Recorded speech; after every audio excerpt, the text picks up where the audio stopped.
Hello বন্ধুরা, শোভা রান্নাঘরে সকল বন্ধুদের স্বাগত। একটা সবজি রেসিপি আপনাদের সঙ্গে শেয়ার করলাম। খুবই মজার এই রেসিপিটি, সবজিটা দেখেই বুঝতে পারছেন কাঁকরোলের এই রেসিপি।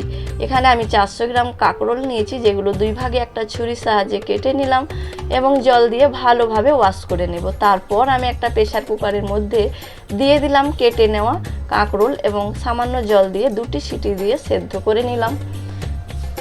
সেদ্ধ করে নেওয়া কাঁকরোল আমি জল থেকে ছেঁকে নিলাম, একটা বাটির মধ্যে নিয়ে এরকমভাবে চামচের সাহায্যে ভেঙে নিলাম যাতে খুব সহজে ঠান্ডা হয়ে যায়। ততক্ষণ আমি একটা মাঝারি সাইজের পেঁয়াজ কুচিয়ে নেব। পেঁয়াজটা আমি খুব মিহিভাবেই কুচিয়ে নিচ্ছি। আর এখানে আমি একটা কাঁচা লঙ্কা কুচিয়ে নিচ্ছি। এদিকে আমার কাঁকরোল ঠান্ডা হয়ে গেছে, যেগুলো খুব মোটা বীজ সেগুলো আমি বাদ দিয়ে দিচ্ছি। একটা মিক্সি জারের মধ্যে আমি নিয়ে এটা কয়েক সেকেন্ড চালিয়ে বেশ স্মুথ একটা পেস্ট তৈরি করে নেব।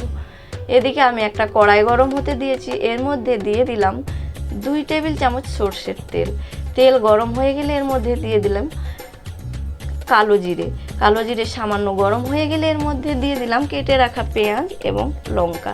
পেঁয়াজ এবং লঙ্কা সামান্য লাল হয়ে গেলে আমি এর মধ্যে দিয়ে দিলাম আদা রসুন বাটা, সামান্য ধনে জিরের গুঁড়ো এবং হলুদ এবং লঙ্কার গুঁড়ো। মশলাগুলো ভেজে নেওয়ার পর আমি দিয়ে দিচ্ছি বেটে নেওয়া কাঁকরোল। এর সাথে আমি দিয়ে দিচ্ছি মিক্সির জারটা ধুয়ে সামান্য জল। ভালোভাবে মশলা মিশিয়ে নিলাম আর দিয়ে দিলাম স্বাদ মতো লবণ। লবণ দেওয়ার পর আমি মিডিয়াম হিটে আরও 3-4 মিনিট মতো ভেজে নেব।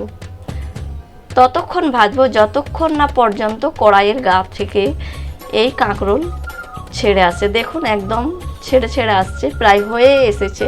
এর মধ্যে দিয়ে দিলাম সামান্য চিনিটা দিলে খুবই ভালো লাগবে খেতে। আর এই ভাজাটায় একটু ঝালটা বেশি ব্যবহার করতে হবে, তাহলে আরও ভালো লাগবে খেতে। দেখুন প্রায় ভাজা হয়ে গেছে। এর মধ্যে আমি দিয়ে দিব সামান্য সর্ষের তেল উপর থেকে। ভালোভাবে নেড়েচেড়ে মিশিয়ে নিয়ে আমি একটা প্লেটের মধ্যে তুলে নিচ্ছি। এইরকম কাঁকরোল ভর্তা ভাতের সঙ্গে এবং রুটির সঙ্গে খুবই ভালো লাগে খেতে।